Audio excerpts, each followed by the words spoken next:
Welcome everyone, and again, thank you for joining us for today's session on myth busting the Wild and Scenic Rivers Act. My name is Angie Fuhrmann, and I'm the River Training Center Coordinator for River Management Society, located in Southern Oregon, not too far from the border of California. And happy to be helping out today, moderating today's session. So really excited about this session. We decided to do a little bit of a different take instead of just presenting like a Wild and Scenic 101. But as we know, reading legislation is tough and it often takes hours to fully comprehend exactly what it's saying. And as a result, many individuals often make their own interpretations. So in this session today, I'm excited that we have a panel of wild and scenic river managers, experts, people who work with wild and scenic rivers that are going to share some common misconceptions regarding the Wild and Scenic Rivers Act, along with clarifying explanations that we can use to help educate, inform, and collaborate with all sorts of different groups, partners, and river users. So again, I'm Angie. I'm going to be helping moderate. We're going to have time for questions today. So I just want to direct you to the chat box. Also, we'll have some time if you need to unmute and ask any questions that way. You'll have the ability to do that as well. But in the meantime, I encourage everyone to stay on mute. Except our presenters. So I'm really happy today. We've got 3 panelists joining us. We've got Colter Pence, who's Wilderness, Wild and Scenic Rivers and Trails Program Manager for the Flathead National Forest. We've got Fred Akers, Administrator of the Great Egg Harbor Wild and Scenic River, and Jamie Fosburgh, Branch Chief of Partnership Wild and Scenic Rivers for the National Park Service. At this time, I'm going to ask them to each go through and just explain a little bit about how they work with wild and scenic rivers and their experience and background in wild and scenic rivers. So we'll go ahead and start with you, Colter. Okay, how I work with wild and scenic rivers? Well, I'm just a regular old river manager.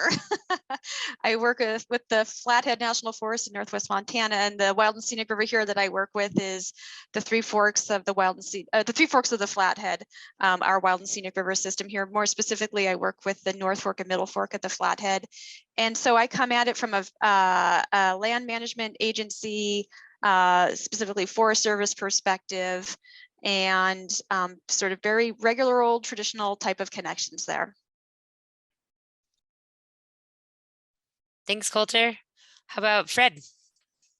My name is Fred Akers. I'm a local manager for Wild and Scenic River, the Great Egg Harbor in southern New Jersey. I've been working at protecting the Great Egg for over 20 years.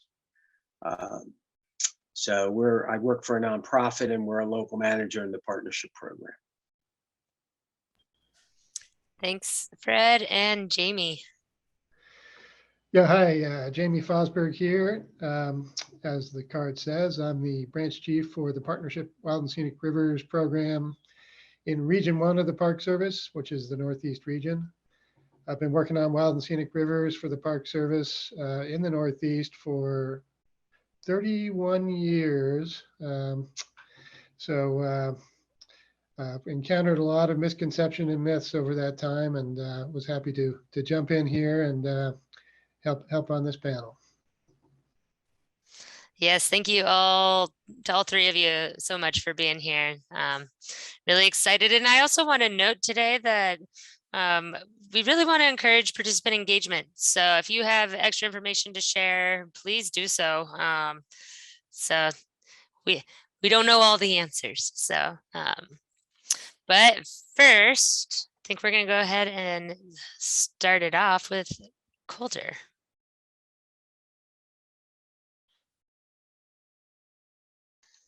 Okay, here's our first myth. And it has to do with the name, the myths that can be built around the names of the classifications of the rivers.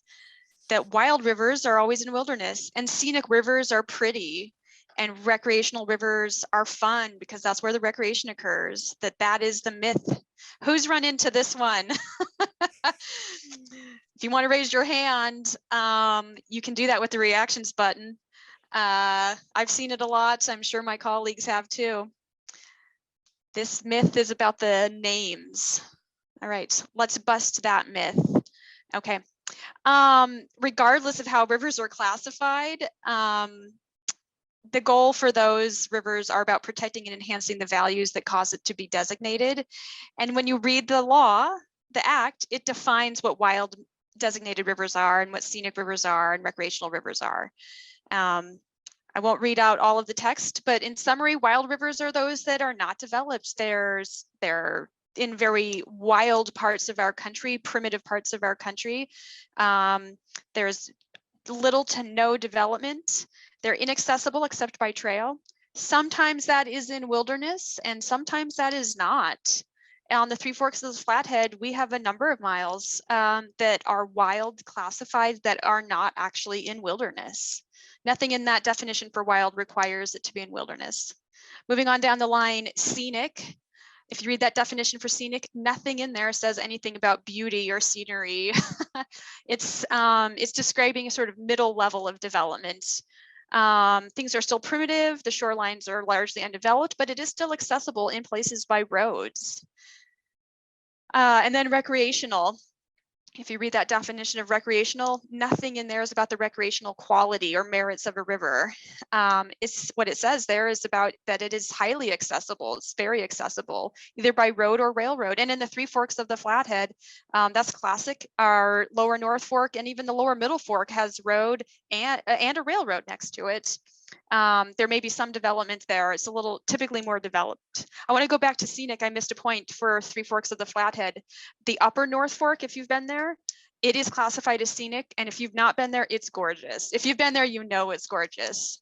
But it's coincidental that it's also gorgeous and scenic classified at the same time.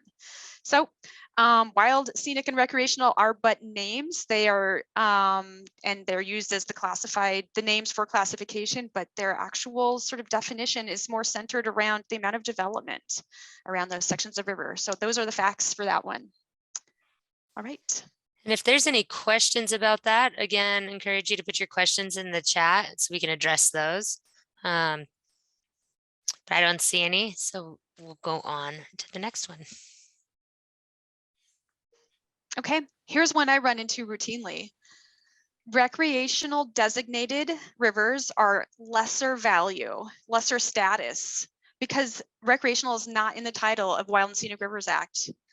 I've even had Forest Service staff tell me, oh, well, it's whatever the situation is on the recreational classified sections of our river here. That's not the situation, that's not that important because it's not that's just a recreational river because the name of the law, the legislation is Wild and Scenic Rivers because it omits recreational. Recreational rivers are something less than, not as important. That is a myth. Let's go ahead and bust that myth. They are just as valuable. Regardless of the classification, every river in the national system is administered with the same goals that being to protect and enhance the values which caused it to be designated. If you read the legislation, it says nothing that diminishes the value of recreational classified rivers. It just doesn't happen to be in the name of the legislation. And I would argue perhaps recreational rivers are maybe more important. This is just something for your consideration because those are the rivers that are more accessible, more visitors, more river lovers, or people who are become river lovers are able to access a river when they can get to it. So perhaps it's more valuable in the sense that it's accessible and more valuable to a community or to people and visitors. So fact is that recreational classified rivers are just as valuable as wild and scenic rivers.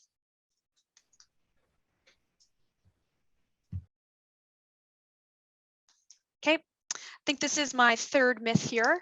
I believe it's my last one. And this myth is that there can be no vegetation management in a wild and scenic river corridor. That if a new wild and scenic river is designated, it will limit the land management agency's ability to do vegetation management in the future.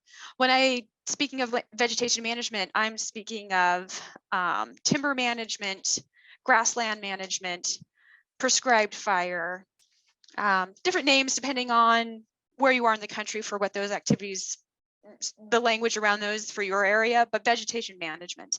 The myth is that there can be no vegetation management in a wild and scenic river corridor that is hands-off.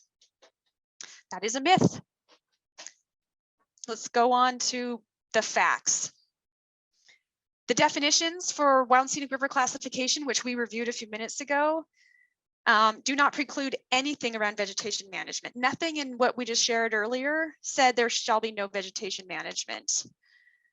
And when you read the mandate for administering wild and scenic rivers to protect and enhance, nothing in there says we can't do vegetation, land management agencies can't do vegetation management.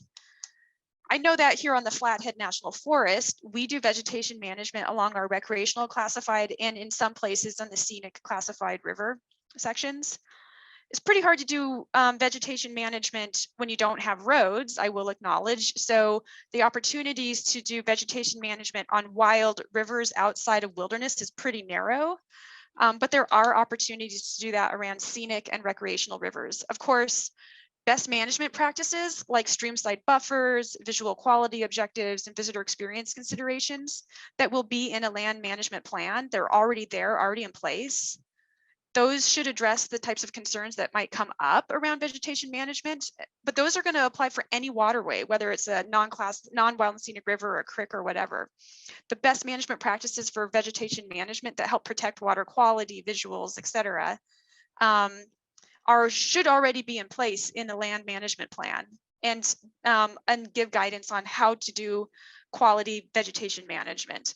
On the Three Forks of the Flathead, we have all of those things that I just mentioned. We have grassland management, forest management, and prescribed fire too. So that myth is busted there. All right, I think I'm at the end of mine. I think we'll turn it over. Well, I was just going to go back to the one on the naming conventions. In the Park Service, we always, whenever we're dealing with the sort of official listings of our rivers and that kind of thing, they are all listed as National Wild and Scenic Rivers, even if their classification is recreational. So it might be the Lamprey Wild and Scenic River in New Hampshire, but if you look at its classification, it's recreational. That's just to get away from exactly what Colter's talking about, where people start naming their rivers the Lamprey Recreational River, thinking it's different than the National Wild and Scenic River. They're all properly titled National Wild and Scenic Rivers.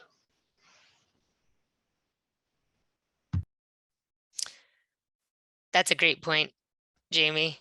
And I see Jeannie Klein mentioned in the chat, and it's I think, kind of along the lines of these different classifications, but one myth that she's heard is that scenery has to be an ORV, or an outstandingly remarkable value, on a scenic river, and recreation has to be an outstandingly remarkable value on a recreational designated river. I don't know if Jamie or Colter, either of you would like to speak to that. Well, I think that's a really good, elaboration on that myth. When we're working with new communities in the Northeast on our rivers, every single person you have to explain to is that a recreational river does not mean that it is an ORV for recreation. We've got plenty of rivers that are classified recreational, but do not have a recreational ORV.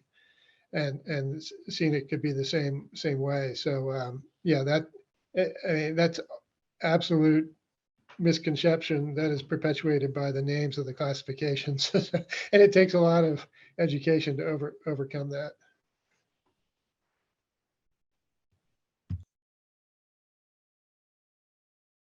Yeah, I don't think the drafters of the legislation did us any favors as river stewards in how they named things. It has a catchy title, but it causes a lot of confusion for sure, both the title of the legislation and those names for the classification. So these are common myths for sure.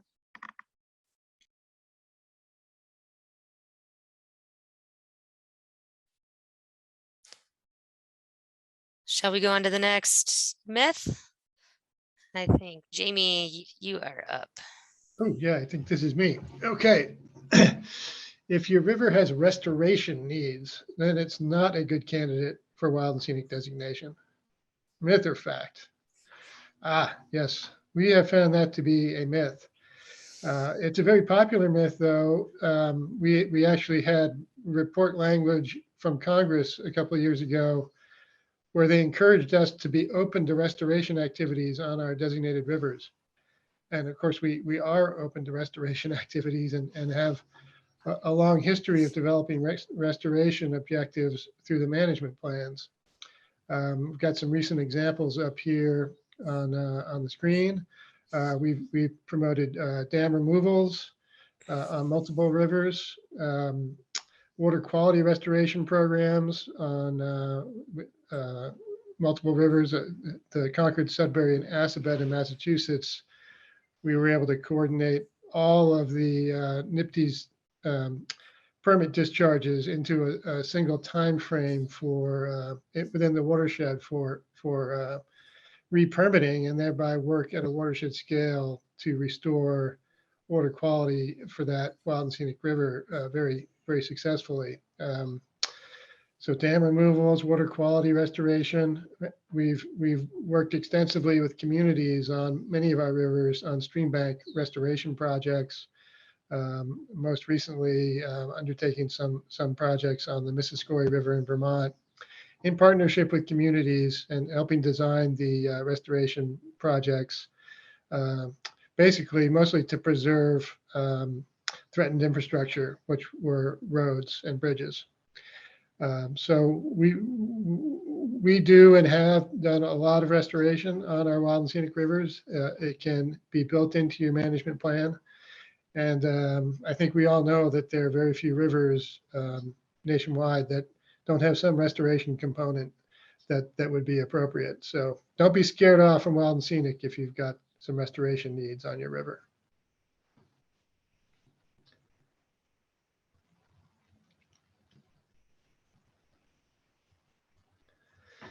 All right, here's another one. Wild and scenic designation establishes an automatic 1/4 mile federal buffer zone for all designated rivers. Every wild and scenic river study I've ever worked on, we've had to debunk this myth. Because the act does have some references to 1/4 mile corridors, particularly as a zone for consideration in the conduct of wild and scenic river studies. And because it's been built into the NEPA manuals for multiple federal agencies, 1/4 mile, there's a perception out there that there's an automatic 1/4 mile buffer zone that you've got to have, or that is automatically imposed. Of course, that is a myth. Post designation in the development of a management plan, or for our partnership rivers, we develop the plans in advance of designation. You can adjust that corridor and in fact choose not to have a corridor if you don't feel it's appropriate or needed. The uses that we've seen for the corridor include a federal acquisition boundary or a federal lands management boundary. And for our partnership rivers, many of them have no federal lands at all, and we're committed to not buying land, in which case we've abolished any notion of a corridor associated with those rivers. It actually creates other misconceptions if you have a corridor, because people assume that Section 7 is also governed by a corridor. But Section 7 is really boundaryless, regardless of your corridor. So you can get into all kinds of misconceptions with the corridor question, but it is not an automatic imposition of a 1/4 mile corridor. Myth. And I just want to take a pause and see if there's any questions on any of this so far. If so, you can raise your hand or you can put them into the chat. I see in the chat, yes, you can include private lands within a boundary. Absolutely, you could do that. All right, we'll move on.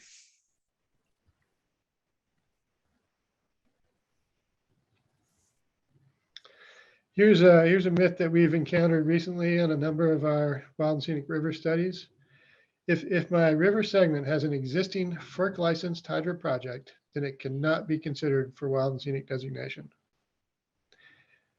That is a myth.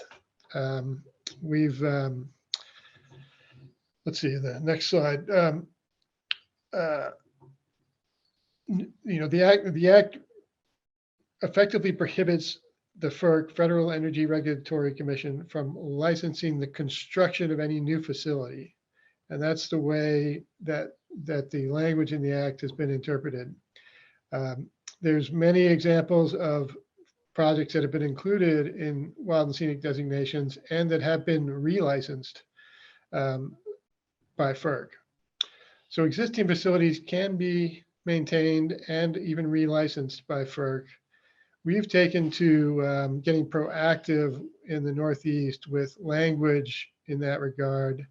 I've included on the slide here some language from legislation currently pending in Congress for the Housatonic River in Connecticut, which relates to the existing FERC projects on that river. And that language is right there. The designation of river segments in subparagraph A shall not, 1, impact or alter the existing terms of permitting, license, or operation of the named facilities. This is language that allows and sort of grandfathers the existence of the facilities and their existing operation.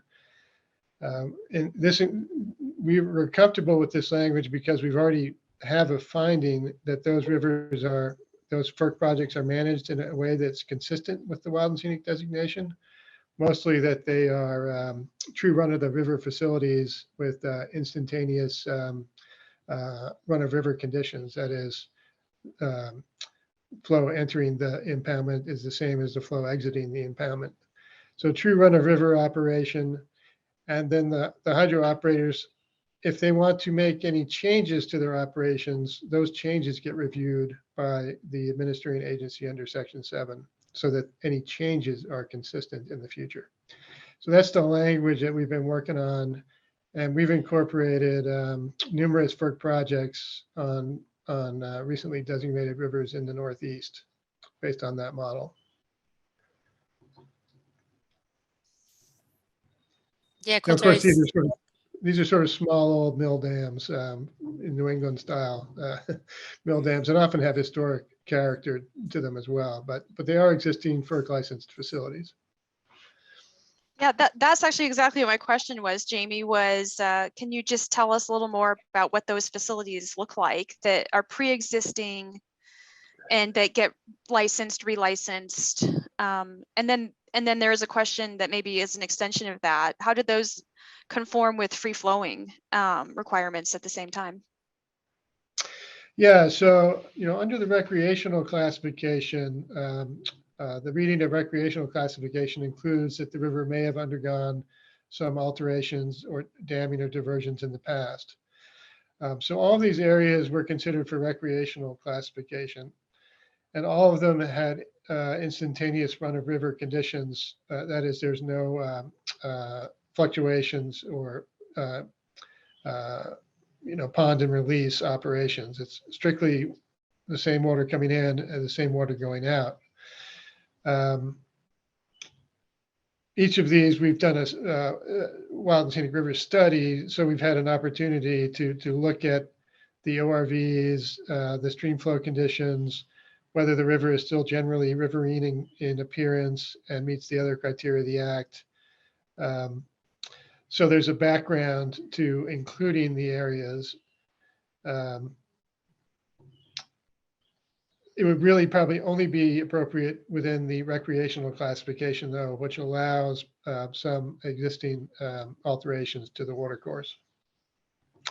We've also generally had a position, it's not in regulation or anything, but there has to be fish passage at the facility to facilitate migratory fish movement.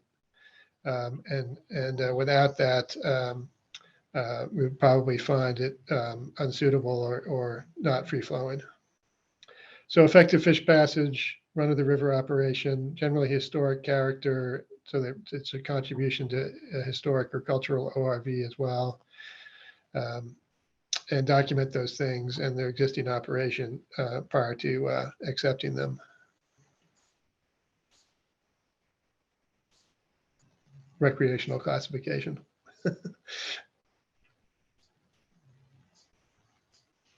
Any other questions about this one?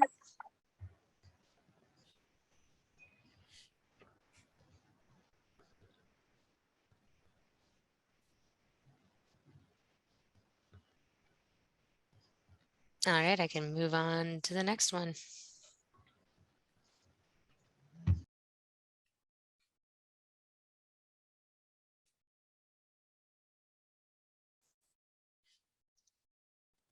So I guess I am up. Is this mine? I think so. Yep. Okay. So the myth that only designated rivers are protected under the Wild and Scenic Rivers Act. So yeah, that's a myth that once a river is designated by Congress, it is therefore then protected. That's kind of a myth. So it is protected. And this one, Fred, is No. also talking about how there are some protections for rivers found Yeah, eligible. I'm jumping ahead. Mhm. Okay, so under the Wild and Scenic Rivers Act, you will hear frequently that there are 226 rivers that are designated for 13,412 river miles. And that's really what you'll hear. And it's a myth that that all that is protected under the Wild and Scenic Rivers Act. Not many people really know about Section 5 of the Act, which has to do with the nationwide rivers inventory. So part of the Act, Section 5, required the National Park Service to do an inventory nationwide of all the rivers in the country that were free flowing and had at least one outstanding resource value. So that's under Section 5. It took many years for that to be completed. I think it was finished around 82. And they came up with 3,214 river segments, totaling 78,223 river miles, all of which had at least one outstanding resource value that needs to be protected until those rivers could be studied. So that's the nationwide rivers inventory. There's some links there. It's difficult to get at these rivers. You can go onto the nationwide rivers inventory and you can get an interactive map of the country. You can zoom in and it has where they are located. But if you mine the data for that, the rivers are listed alphabetically by state. So you can't tell which ones are connected together by watershed. So the fact is that there are more rivers protected under the Wild and Scenic Rivers Act than just the designated ones.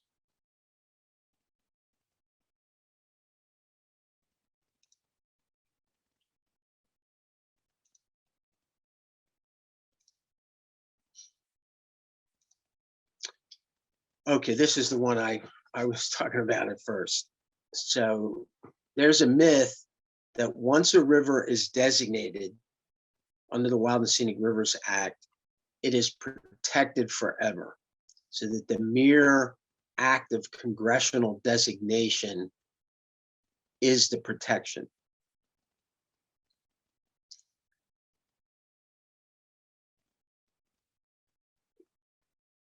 So the reality is that once a river is designated, then the protection can begin. And it has to be actively administered under the Act. That's the term they use, administered, which means that then it's have to be actively protected forever. And there's a couple of requirements under the act specifically that 1 year after designation, the boundaries must be mapped. And within 3 years, a comprehensive management plan for each segment to protect the river values must be prepared. So once the river is designated, there needs to be an administering agency or managers that are going to watch over that river for all time, unless it gets de-designated. And one thing I didn't put in the text here is that administration costs money to do. And frequently rivers are designated, but funding is not allocated to the administration. So that makes it difficult for agencies to start administering a river if they don't have money to do it.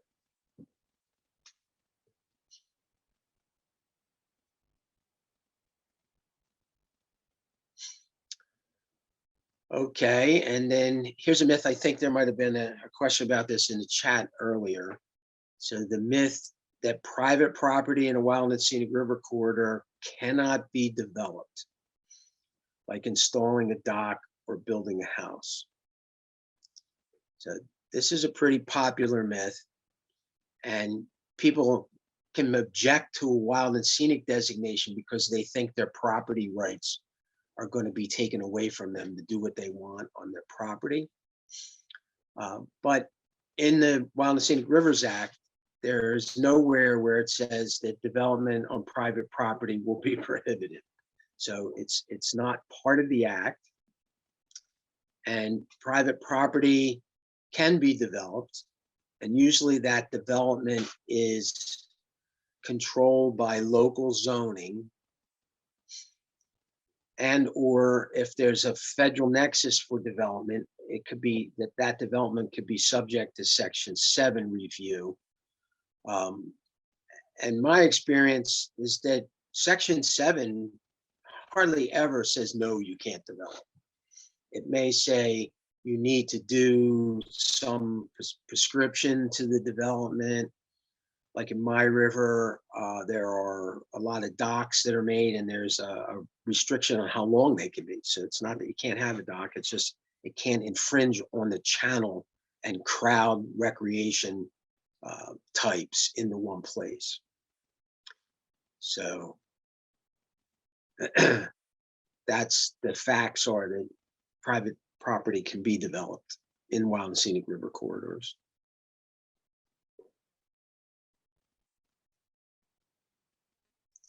Yeah, I see in the chat, I think that one of the places where the reputation for this myth came from was on the Delaware because of the Toxa Island Dam issue.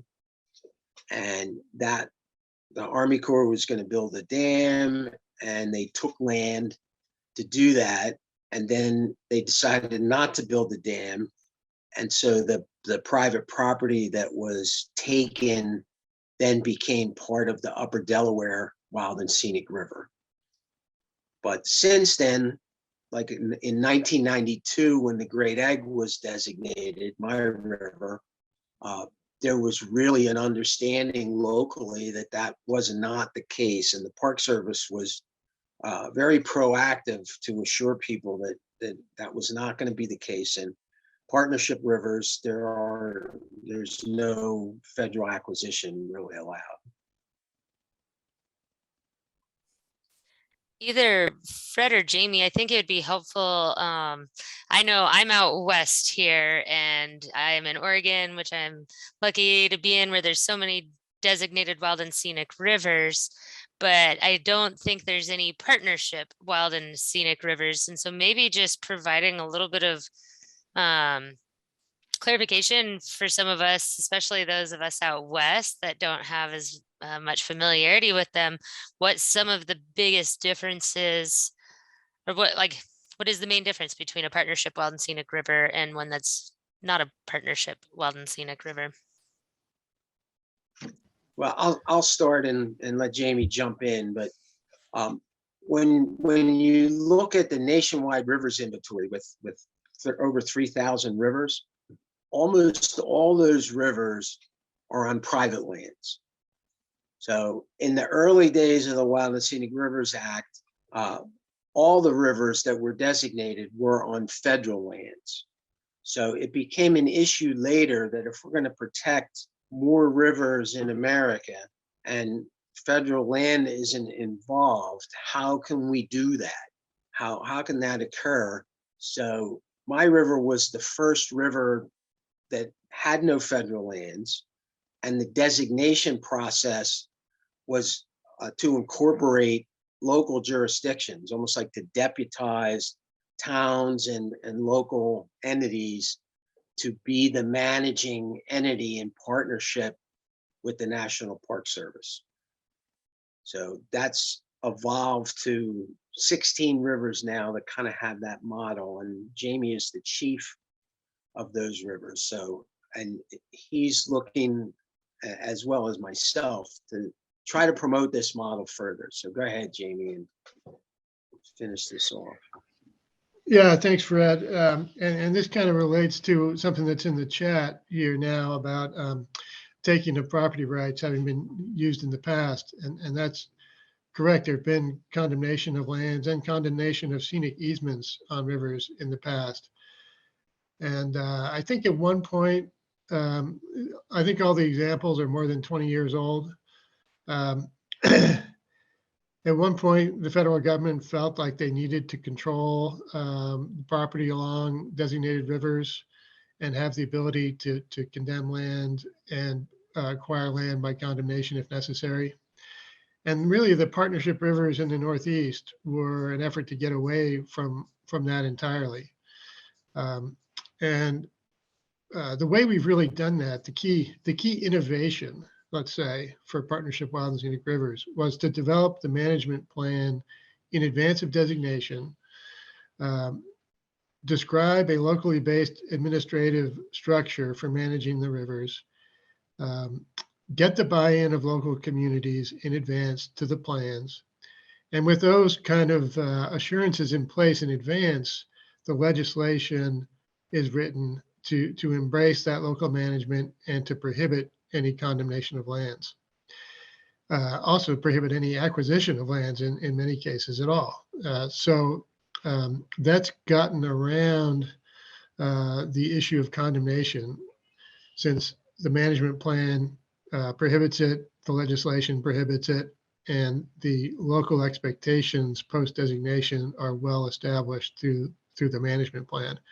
And that's really what partnership rivers are all about. And you know, Fred has been involved for close to 30 years on the Great Egg Harbor, which was the first one.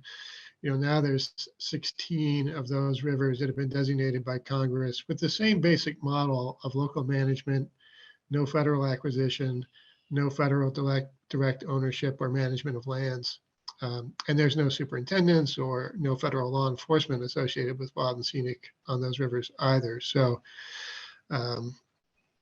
it's exactly to get around some of those early examples of condemnation and mistrust with the federal government that Partnership Rivers was developed.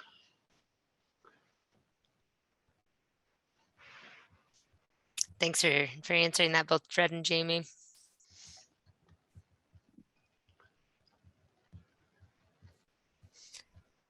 And really at this time now, we've got time to just keep the discussion going and kind of work through some of the myths that you all may have heard or come across in your work or recreation. And I would like to again note that this is a discussion, so please share. For example, in the chat, I saw Noah ask Chris if you could share a little bit more about what happened on the Middle Fork of the Clearwater. So yeah, I'm gonna open it up. I did see one come in earlier, kind of might go back to that private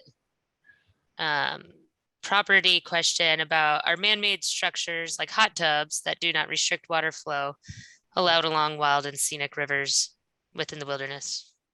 And that might be two different things. The wild and scenic river corridor and wilderness, and it might depend on how they overlap.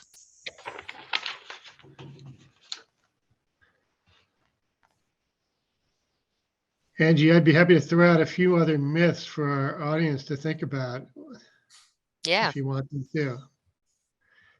And there's some interesting gray areas. So I'll throw one out here, see what people think.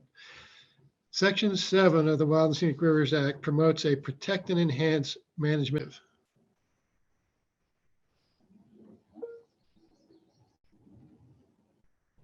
Myth or fact?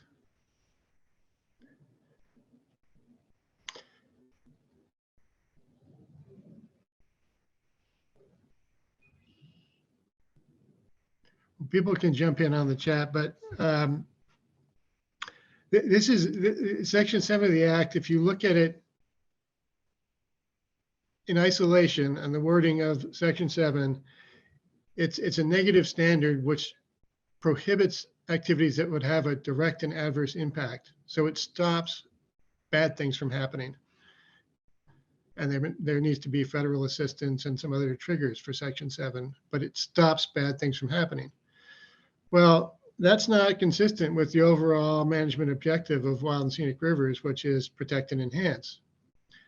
So in the Northeast region, what we've taken to doing is when we do our own staff trainings on Section 7, we start instead with the protect and enhance standard and talk about early coordination on any project you see coming down the pike to get the proponent of that project thinking protect and enhance. And we hope never to have to go to Section 7, which is, well, if you end up at Section 7, which is stopping a bad thing from happening, we really view that as like, well, you failed to work with the project proponent to promote, protect, and enhance, and all you're left with is stopping some bad stuff from happening. So it's one of these areas we try to use Section 7 as a tool in the background to promote the protect and enhance standard. But if you just go to Section 7 of the Act, you're just going to find that it stops bad projects that would have a direct and adverse impact. So it's one of those sort of gray areas in the Act where I think a lot of people and a lot of trainings about the Act just start with Section 7 in isolation, and you forget that it's a larger picture, and that really you want to use Section 7 to promote, protect, and enhance, even though you're not going to find that wording in Section 7.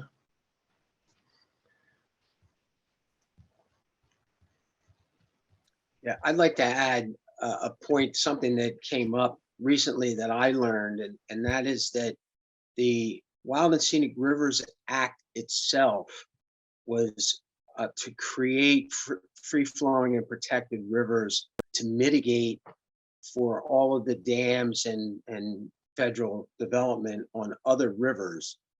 So that mitigation concept does not really allow for additional mitigation under Section 7. So I thought that was a fine point that was of great interest in Section 7 world.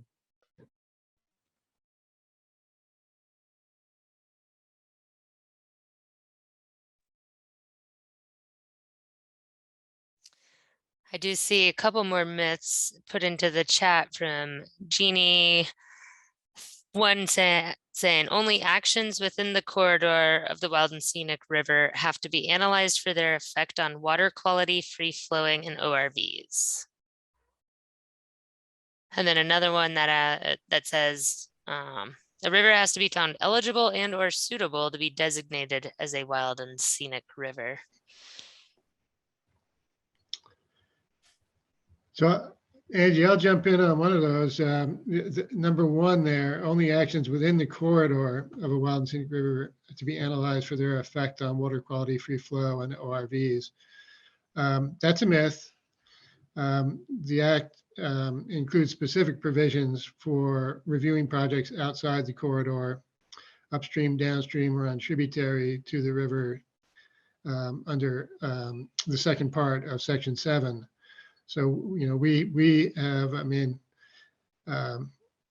we got in the Park Service, I personally, and we got sued for blocking a project, a dredging project on a river 20 miles downstream of the designated reach. And the reason we stepped in was that the project was around the clock dredging of the river at the mouth of the river for 3 years, which were going to disrupt, in our opinion, anadromous fish runs in the river itself, which would affect our ORV, even though it was 20 miles away. So that is a myth.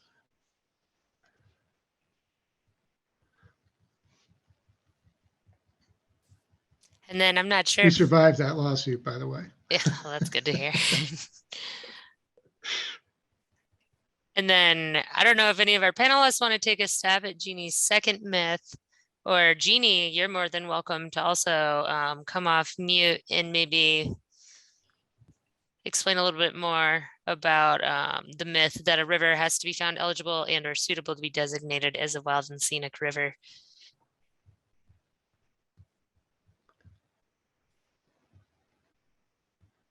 Yeah, hi everybody. I'm Jeannie Klein. I'm work for BLM and currently the acting program lead for Wild and Scenic Rivers. And somebody else might want to jump into here and reference the exact part of the Wild and Scenic Rivers Act. But I know right now we've got some bills that have been proposed for some rivers on BLM lands that were not found eligible or suitable, but Congress still can designate a river as a wild and scenic river, even if the agency has not found that river eligible or suitable. So maybe somebody else wants to jump in again and refer to the exact part of the act that comes from. Jeannie, this is Jamie Fosburgh. Yeah, I mean, Congress has the authority under Section 3 of the Act to designate rivers as they see fit. They don't have to only respond to the agency findings of eligibility and suitability. They are free to act if they so choose, regardless of eligibility or suitability findings. So that is true. Congress can do what they want. Well, Fred brought up a very interesting one to me about mitigation. And I would think the myth statement would be there cannot be mitigation for adverse impacts on wild and scenic rivers or something like that. And if you read the Act in Section 7, there is no provision for mitigation. This is true. However, when you get to certain things such as historic structures, historic bridges, the agencies follow Section 106 of the Historic Preservation Act, for example. And if a structure can't be saved, there's historical mitigation that is called for. And so there's an example where we've had to accept the loss of historic structures, and in following 106 of the Historic Preservation Act, also accept historical mitigation for loss of those values. There's also the case in working on, practical application of infrastructure projects such as roads and bridges, that you might have a loss of wetlands or some other impact associated with a road project, a highway project. And as a practical matter, you're not going to block a needed infrastructure project for, let's say, minor wetland impacts. And so you do accept mitigation. So there is no provision for mitigation in the Act, but in practice, it's a regular part of dealing with Section 7 and projects is considering mitigation for some of the impacts. And if the impacts are too great, you simply have to deny the permits and veto a project under Section 7. But the practical application for historic structures and others is often working with mitigation to try to make projects acceptable. So that's one of these really gray areas in the act.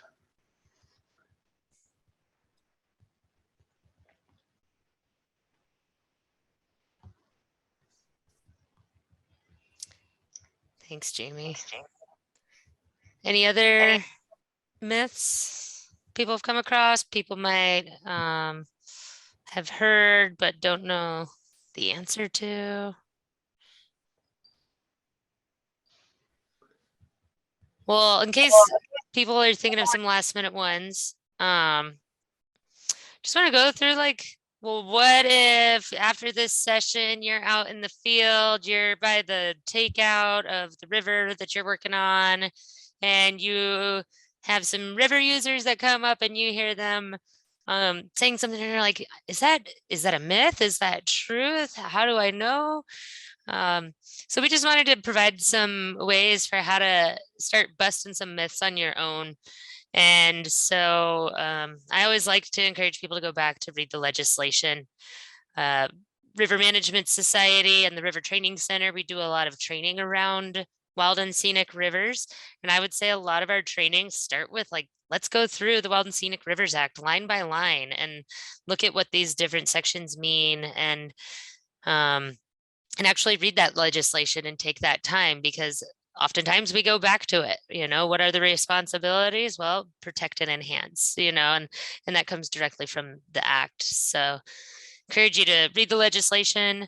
Also, I encourage everyone to go check out rivers.gov. The Interagency Wild and Scenic Rivers Coordinating Council has a ton of great white papers there that provide a lot of guidance.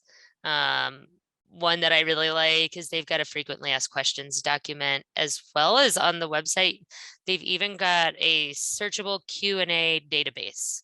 So if you have a question about, say, section 3 of the act, you can go into that database, type section 3, and it's going to pull up all these answers and questions having to do with section 3. Go ahead, Fred. Did you have something you wanted to add right now? Yeah, I just wanted to say that I have been a member of the River Management Society for almost my entire career. And I highly recommend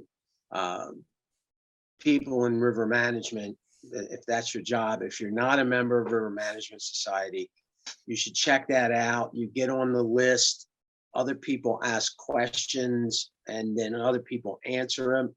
And it's just a wealth of information about all kinds of things, wild and scenic, signage, access. So I'm putting in a pitch for membership to RMS. Thanks, Fred. Thanks for bringing that up. And yeah, one of my favorite resources that we have is the RMS listserv, where multiple times a week I see people post questions, or maybe they're looking for examples that they can use to then change things on their own local river, and want to see what everyone else is doing, whether it's around bathrooms or what kind of garbage bags do you use while on the river, or how do you, I don't know. The topics are endless. And what is great is everyone who's a member gets to have a say. We compile all those answers, we send them back out. And as a member, you can also go back in and search through the old listserv. So even if you joined today, you can go back in and look at all the listserv archives from ever since we started the listserv, which was over a decade ago. So you can go in and search the different answers, see what people have to say. That's another really great resource for finding information and examples and connecting with people. That being said, also, like, you don't have to go bust these myths yourself. I know I put that in the title, and then as I was like writing that on the top of this slide, I was like, well, you're not alone. You now have us in your network, you have each other. I encourage people to reach out, talk to each other, to help find those answers as well. Couple other spots to go and look for some answers are by reading the CFRs, or the Code of Federal Regulations. So for example, one that's commonly cited would be 36 CFR Part 297. So I encourage you to go read those as well. I know it can be daunting, but you can find some great information there and guidance, as well as agency policy. So whether you're working for the BLM, Fish and Wildlife Service, Park Service, or the Forest Service, each agency has some great agency policy. Honestly, sometimes it even helps looking at the other agency policies and seeing what are they requiring and what are some of the differences, what are some of the similarities. So these are all great places to go and help find out some of the answers on your own as well. And I also want to take a moment to thank today's panelists, Fred, Jamie, and Colter. I really appreciate your time and the work that you put into this and being willing to be on this panel. I know it can sometimes be daunting because it seems like we have to know all the answers, and I know that none of us know all the answers. So it's great to kind of get to come together here, and we can all share and work through some of these myths together.